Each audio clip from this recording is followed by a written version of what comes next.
জামাই ষষ্ঠীর দিনে সকাল থেকেই শুরু হয়ে গেছিলো তোড়জোড়। এই যে আমার বোন আর ভগ্নিপতি যে ঢুকছে ওরা গাড়ি নিয়ে, তো তার আগে থেকেই মা সকাল থেকে উঠে রান্নাবান্না শুরু করে দিয়েছে। আমি অল্প একটু আধটু হেল্প করেছি মাকে। এতটাই গরম ছিল যে ওরা এসি অন করে এসি ঘরে বসে আছে, আর বোন মেকআপ করে যাচ্ছে, সমস্ত জিনিস বার করে ফেলেছে মেকআপের।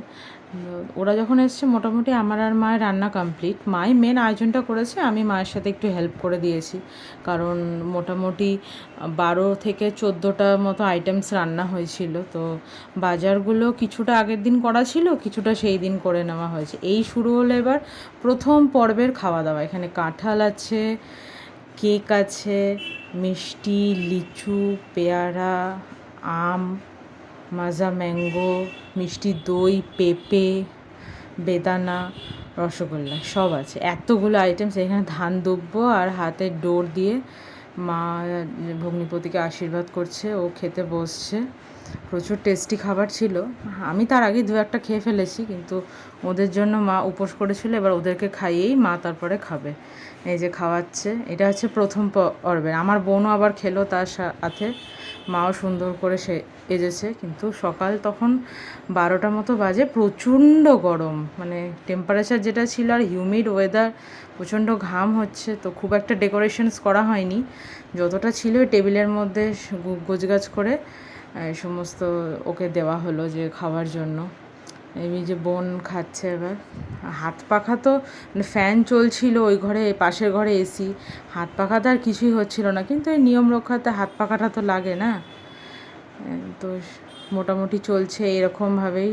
তখন বেলা 1টা, 12টা থেকে 1টা বেজে গেল। এবার তারপর একটু রেস্ট নিয়ে মা বললো চলো এবার খাওয়া দাওয়ার আয়োজন করতে হয়, মানে মেন কোর্সের। এই যে কাছের বাটি ফাটিগুলো বার করা হচ্ছিলো, এগুলোকে একটু হালকা করে ধুয়ে, এই যে গল্প চলছে মার জামাইয়ের মধ্যে, কিছু একটা প্ল্যানিং হচ্ছে, গিফট টিফট কেনার কিছু এছাড়া মনে হয়। তো এইবার শুরু হলো গিফট দেওয়ার পালা। মা একটা শাড়ি গিফট পেলো আর একটা কুর্তি। তো আমাদের খুবই ভালো লাগছিলো। এই যে মায়ের গিফট হলো, এই আমার ভগ্নিপতি এবার গিফট পেয়েছে। এইবার ওর খাওয়া দাওয়ার জন্য এই যে কত রকমের রান্না করা হয়েছে। আমি ওকে কেকটাই দিয়েছিলাম শুধু। এবার ওর এই যে কেক আর একটা মাজার বোতল, কারণ আমি কেনার কোনো টাইম পাইনি, তার আগের দিন আমার ডিউটি ছিল। তো যতটা হয়, মানে এত গরম, কিন্তু মার ওই জামাই ষষ্ঠী করবেই, মার শখ, মা প্রত্যেক বছর করবে, অ্যান্ড ইট কন্টিনিউস। তো আমি সাজাতে গোছাতে হেল্প করেছিলাম, কিছু রান্নাবান্নাতেও সাহায্য করেছিলাম মায়ের, কারণ যতটা করা যায়। তো তারপরে এই যে সবাই খেতে বসে গেছে, ভালো ভালো খাবারের আয়োজন করা হচ্ছে, আর তার সাথে একটু আধটু ফটো তোলা হচ্ছে। যে ফটো তোলাটা তো ইটস ম্যান্ডেটারি না। তো খুবই ভালো রকম এনজয় করেছি। অন্য দিন আমি তো সেদিনকার ছুটি নিয়েছিলাম, কারণ এত বড় অনুষ্ঠানের সাজানো গোছানো মার একার পক্ষে করাটা, একটি যে বসে আছে, প্রচণ্ড গরম পড়েছিল, তার মধ্যে পাঞ্জাবি পাজামা পরে সেজে গুজে সব এসছে ওরা, বিকজ এটা ওদেরই অনুষ্ঠান, তো ও তো সাজবেই। মাও এসেছে সুন্দর করে যতটা পেরেছে।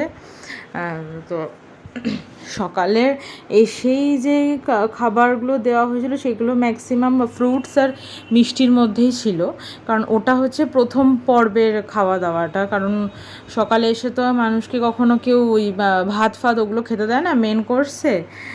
তো ওইটাই খেতে দিল। মা বললো যে একটু মিষ্টি খেয়ে নে, আর একটু ফলগুলো ফ্রুটসগুলো যদি খায়। একটু লুচি দিয়েছিল, তো ওটার ফটো আর নেওয়া হয়নি, কারণ এতটা গরম আমি ভুলে গেছি খাওয়ার সময়, মানে টু মাচ হিট ছিল। হিটের থেকে বড় কথা হিউমিড ওয়েদার যাকে বলে, তো সেইটা সব না। আমি নিজেও প্রচণ্ডই ঘামছি, খুব একটা সাজগোজ কিছু করতে পারিনি।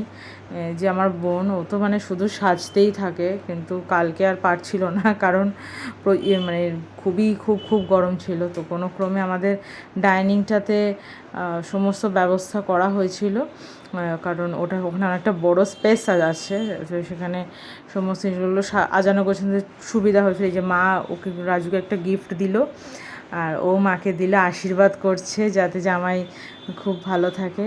আপনারা ব্লগটা দেখুন, আমার চ্যানেলকে